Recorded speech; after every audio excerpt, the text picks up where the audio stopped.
Donald Trump press conference में क्या कह रहे हैं? Mr. President, I am Akhilesh Suman. I am from Rajya Sabha Television. It's a parliamentary channel of India, upper house, like you've seen it. Good. India's concern is with neighborhood, and you and Prime Minister Modi tell that you are very good friends. What is your strategy about terrorism that is coming out from Pakistan to India? Because we have been suffering from this type of terrorism for last 20 years or so. What is your strategy? What are you going to do? We talked a lot about Pakistan. I have a very good relationship with Prime Minister Khan, very good. We talked about it today at length, actually, and Prime Minister Modi. And it's no question it's a problem, but it's a problem they're working on it. India is, it's a brave nation too. There's no pullback from India. And we just hope, and I said I'll help, I'll do whatever I have to do if I can do that, because my relationship with both gentlemen is so good. But there has been difficulty in Pakistan, and we're seeing what we can do about it. Anything I can do to mediate, anything I can do to help, I would do. They're working on Kashmir. Kashmir has been a thorn in a lot of people's sides for a long time. And there are two sides to every story, but they've been working on that very hard. We discussed it at great length, terrorism. And I think we have some very good ideas. He's very, very strongly against terrorism. I'll tell you, Prime Minister Modi is a very religious man, as you know. He's a very calm man, but he's actually a very, very strong person, very tough, actually. When I've seen him in action. And he's got that foremost in his mind, terrorism. He'll take care of it. Please. Go ahead. You, right here. That's fine. Right there. Okay. Mr. President, thank you. The backbenchers have been waiting for far too long. I'm Richa from Business Line, and we would like to take you to your today's meetings. Before coming to India, you said trade deal will be later, but of course sometime soon. In the morning, you spoke about energy security and energy deal, and you are already the 5th supplier to our country. You said other sources also. We would like you to elaborate on that. When we are talking energy security and energy deal, what are we looking at? Yeah. And is nuclear happening? So we talked about many things, many things. We talked about Iran. We talked about Iraq. We talked about, we were together for 2 days. I'm going to be with Prime Minister Modi tonight for a state dinner at 7 o'clock. It starts at 7, I believe. And we talked about exactly all of the things that you're talking about. We also talked about tariffs, because as you know, India is probably the highest tariff nation in the world, meaning charging tariffs to outsiders. And I said, we have to stop that. We have to stop it, at least as it pertains to the United States. And I think we're understanding each other. With China, we worked a deal, and we worked it because of the tariffs. And I was able to leave the tariffs on. That will take care of phase 2. We still have 25% on $250 billion. But in the meantime, we're working with China very much on the virus. We feel that's something. And I have to tell, I spoke to President Xi the other day. He is so committed to solving that problem. He is working very hard. He is very capable. The country is very capable. And it snuck up on him, but I think he's going to do well. Now you see it's going to South Korea, it's going to Italy, and it's going to other places. But I spoke to all of them. They're all working very, very hard on it. The United States, because of an early decision I made a decision, I believe it was the first time it's ever been done. We closed the country to certain areas, as you know. And I was criticized for that decision. Now they're saying it was a good decision. I think it was a good decision because we have very few people. And you can add to it a few people that we took in because they were Americans. I mean, what are we going to do? And they were almost in between countries where people weren't going to take them, and they're Americans. But they're fully quarantined. They call it fully quarantined. So, we did the right thing. If you were out there, if you were an American and you refused to have any help from your country, these were wonderful people. It wasn't their fault. So, but we're really down to probably 10. Most of the people are outside of danger right now. But we've had a very strict line on the people that would take in the areas from which we take. And I did it very early. It's never done before, and I did it early. So I think it was a good decision as it turned out. Yeah, please. Just wanted to follow up on my colleague's question about Russian interference. Can you pledge to the American people that you will not accept any foreign assistance in the upcoming election? And on this idea of a purge in your administration, there was recently the departure of your acting DNI, Joseph McGuire. You replaced him with your ambassador to Germany, Rick Grinnell. Some of your critics have pointed out that Ambassador Grinnell has no intelligence experience. How can you justify to the American people having an acting DNI with no intelligence experience? Okay, first of all, I want no help from any country, and I haven't been given help from any country. And if you see what CNN, your wonderful network, said, I guess they apologized in a way for, didn't they apologize for the fact that they said certain things that weren't true? Tell me, what was their apology yesterday? What did they say? Mr. President, I think our record on delivering the truth is a lot better than yours sometimes, if you don't mind me saying. Let me tell you about your record. Your record is so bad you ought to be ashamed of yourself. You have probably I'm the not worst ashamed of record. anything, and our You probably have the organization worst is not record in the ashamed, history sir. of broadcasting. As far as McGuire is concerned, he's a terrific guy, but you know, on March 11th, his time ended anyway, so his time came up, so we would have had to, by statute, we would have had to change him anyway, so the Will your time new was there. DNI have experience I in the think, intelligence yes, field? yes. In fact, we're talking to 5 different people right now. I think all people that you know, all people that you respect, and I'll make a decision probably over the next week to 2 weeks. We have some very good people. But Joe McGuire is a very excellent guy. He's a very good man. And his time was March 11th. I believe it was March 11th where he would have had to leave. Was he But we forced are out going because he to- wasn't sufficiently loyal to you? No, not at all. Not at all. He was pushed out because, frankly, wasn't pushed out. He would have had to get out. On March 11th, he would have had to leave. But we're going to be making a decision on DNI very shortly. Thank you, sir. Yeah, please. Go ahead, please. Yeah. Mr. President, Well, that's not nice. Yeah, let her do it. let's go one I by know, one. but you ripped the mic out of her hand. You can't do that. So rude. Boy, that wasn't very nice. He's... President Trump, I hope you're having a good visit here in India. I'm Ruchi Bhatia from ET Now. We have heard from Prime Minister Modi as well as you on a long impending trade deal. It's still not happened. Even today we heard both you and him talking about how in future there is going to be one. Have you been able to figure out the kind of differences that were there Yeah, earlier? we know the especially on data localization, that has been one of the sticky points. Sure. We know the problems. I know the problems. Previous administrations had no clue. They didn't know the problems. I know the problems. We're being charged large amounts of tariffs, and can't do that. Can't do that. And so they understand that that's where I am, and if they want to deal with us, and they will, they're going to. Just like China. Everybody said you'll never make a deal with China. I made a deal with China. It's a great deal. They're going to buy $250 billion worth of product, and that's only a piece of the deal. It's a large piece. It's probably 40 to 50%, but it's an incredible deal. In addition to that, we're taking in billions and billions of dollars worth of tariffs that we can now use for phase 2, because they want to get rid of the 25%.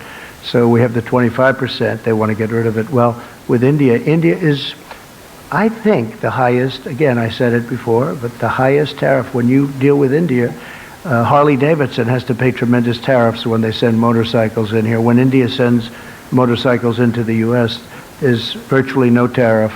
For the most part, there is absolutely no tariff. So I just said that's unfair, and we're working it out. We're working it out. Go ahead. Good evening, President. I think we'll win that one easily. We're working on that. Yeah, we're working on that, Joe. Good evening, President. This It's is just Raj not a fair Sarita. situation when one company is paying 100% in the case of numerous companies, not just Harley, but where they're paying tremendous. And actually, tariffs were raised not too long ago. And we also did something. There was a form of rent control that was, if you put it in a different sense, it was given to India, and we terminated that. You know that. We terminated it. No, we're talking. We have great discussions. Look, I can't lose this. I can't lose it. You know what? I'll never lose it. It's too easy, because I want reciprocal. It has to be reciprocal. And the money you're talking about is major, but the United States has to be treated fairly. And India understands that. The relationship is outstanding, but India understands that. We've had a tremendous deficit for many, many years with India, with everybody, you know, with, frankly, so many different countries. We've had a massive, massive deficit, but a large deficit, $30 billion with India. It's now down to $24 billion because of what we've been doing, but still, that's too high. We shouldn't have a $24 billion deficit. With other countries, we have more than that. Japan, we're doing now $40 billion is coming in. A lot of very good deals are being made, and they'll be kicking in toward the end of the year. I would say if the deal happens with India, it will be toward the end of the deal. And if it doesn't happen, we'll do something else. It'll be very satisfactory. It'll be very good. Go ahead. Who else? Yeah. President, my question is that you said at the time of the Article 370 abrogation that you would like to mediate in Kashmir, but India rejected it. No, I'd like to be able to. No, excuse me. My question. Wait. I didn't say that. I didn't say anything about that. I just said Kashmir, obviously, there's a big problem between Pakistan and India. And I think they're going to work out their problem, but I will say they've been doing it for a long time. Okay, my question is something different at the moment. What is your position at the moment on India's Citizen Amendment Act at the moment? I don't want to discuss that. I want to leave that to India, and hopefully they're going to make the right decision for the people. That's really up to India. President, Yeah, go ahead, please. तो कश्मीर पर एक बार फिर से Donald Trump को सवाल पूछा गया तो वो कह रहे हैं कश्मीर भारत और पाकिस्तान के बीच का मामला है, दोनों उसे सुलझाने की कोशिश कर रहे हैं और उन्हें उम्मीद है कि मिलकर सुलझा लेंगे. Tour of India, the first diplomatic visit to the country, how would you describe it? Cultural diplomacy, Trump diplomacy, or do you have any other word for that? Well, first of all, I describe it as incredible because when I looked at the various things, like today, when we went, you probably saw where we were, and when you look at all of the things that we've seen today, when we look at yesterday the Taj Mahal and other things, in addition to working in between and even during, where, you know, we worked very long and hard with representatives from India, most particularly with the Prime Minister. I just think it's an incredible country. It's got unbelievable energy. You see that when you come in from the plane. When you see from, I think I can say, virtually from the plane to whatever venue we were going to, it was wall-to-wall people. They've never seen anything like it. Somebody said it was the greatest greeting ever given to any head of state from any country. Now, India has more people than any other country, a little bit more than China, a little bit tiny. How would you describe it diplomatically? Is it Trump diplomacy? I think the diplomacy is a diplomacy of great friendship and respect. Okay. And I think it's going to all work out very well. I really do. I admire your country tremendously. I respect your Prime Minister tremendously. And I think it's really a diplomacy of friendship. And I think it's going to work out very well. Okay? Okay, एक बार फिर से Donald Trump से पूछा गया ये कैसी diplomacy है, कैसी कूटनीति है उनका यहाँ आना और इस विजिट को वो कैसे डिस्क्राइब करेंगे, उसके बारे में क्या कहेंगे, तो उन्होंने कहा कि वो बहुत प्रभावित हैं जिस तरह का स्वागत उनको दिया गया है. एक बार फिर से कहा ऐसा स्वागत जैसा मुझे बताया गया है अमेरिका क्या दुनिया के किसी नेता को नहीं दिया गया. इसीलिए दोनों देशों की दोस्ती अलग ही स्तर पर पहुंच गई है और वो इस कूटनीति को दोस्ती और विश्वास की कूटनीति कहेंगे. Been given a full briefing on that. We're going to look at it. We will look at it. It's something that I don't like to see. I don't think it's fair because we give very good access. Maybe some people would say we give too good. I don't believe in that. I think we give very good access, so I don't think it's fair. But we'll have a decision made on that relatively soon. Okay? Thank you. Good question. Please, go ahead. Go ahead. Go ahead.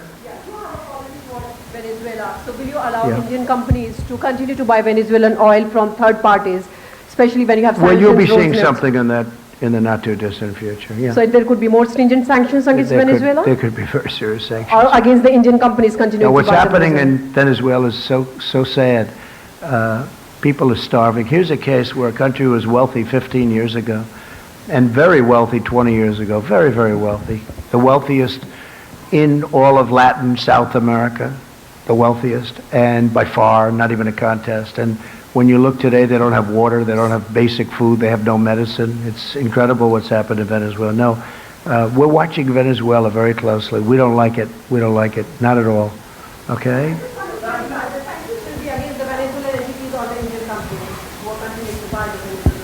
You're going to see in a little while.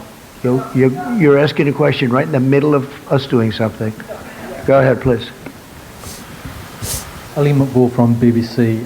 There were some back home that were hoping you would raise concerns about some of these policies that Prime Minister Modi has introduced that discriminate against Muslims, and also about a rise in hate crimes here in India.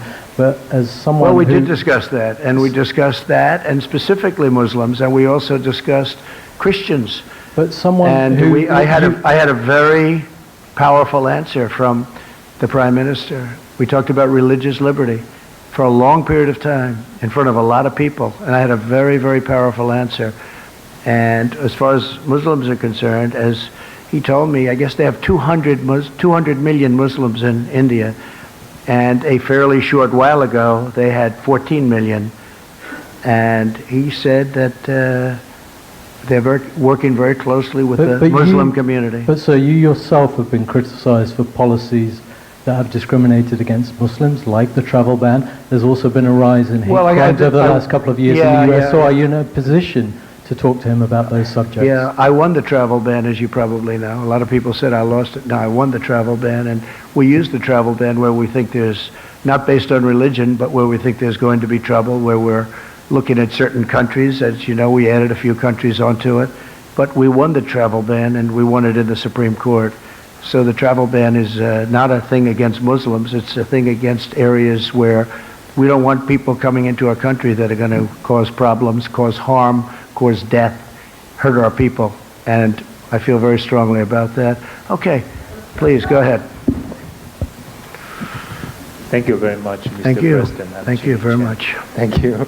I'm Ching Yishan with Shanghai Media Group. I'd like to know, some people say that India could be to the U.S. in Asia during the 21st century what the UK was in Europe during the 20th century. How do you view it? Well, I think that India is going to be a tremendous player over the next, it's now, right? But over the next period of 50 years and 100 years, look, you're talking about the largest population in the world. You're talking about a tremendous country in terms of its heritage, its potential wealth, frankly. Right now, they have incredible potential. Economically, they have great potential. Their schooling system is getting better all the time. They're doing a fantastic job in certain sectors with respect to education. We see it in the United States. We see it. We have a lot of Indian students coming to our schools. They're great students, and they've done fantastically well at our schools. But we have, thousands and thousands of people coming from India coming to our colleges in particular, schools, but our colleges in particular. No, India's got a phenomenal future. I mean, you can rarely think of a place that has a better future than India, and highly respected, especially with leadership like Prime Minister, right? Modi.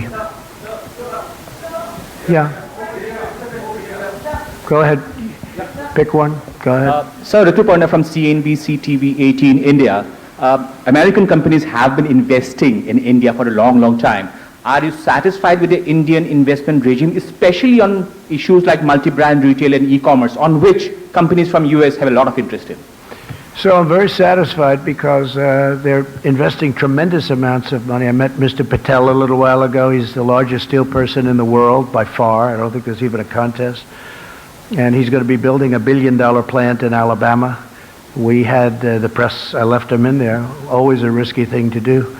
But if you see let's say we asked, answered 15 questions, they were talking about how much better it is to work in the United States now in terms of their investment. They have done a fantastic job. These are some of the biggest entrepreneurs in the world. I'm not even sure if the media really understood who they were. I knew many of them, certainly heard of all of them. The job they've done is incredible. But Mr. Patel, who's the biggest steel company, certainly the biggest steel individual, but I think he's the biggest steel company by a lot. He's investing billions of dollars in the United States, and he's only doing it because of what I've done to bring back the steel industry. The steel industry was dead, absolutely dead in the United States, and now it's a vibrant industry. It's incredible, and we need it. Again, we need it for defense. It's not just like certain industries that you don't need. We need it for defense. but he was glowing, and one of the reasons he's spending $1 billion in Alabama and more money in other places in the United States is because we brought it back. So we're very proud of that. So I think what we'll do is we're going to see some of you on the plane on the way back. It's been an honor to be here. It's an incredible place with incredible leadership and an unbelievable future. And I just want to thank you all, and I'll see you back in the States. And I think some of you are on the plane, and we can talk a little bit on the plane too. Thank you very much, everybody. Thank you very much. Donald Trump की press conference खत्म हो गई है। देखा आपने, उन्होंने हर एक सवाल का जवाब दिया। हालांकि कुछ एक विवादित मुद्दों पर सवालों से बचकर निकल गए। एक छोटा सा ब्रेक हमें यहां पर लेना पड़ेगा, फौरन लौट रहे हैं।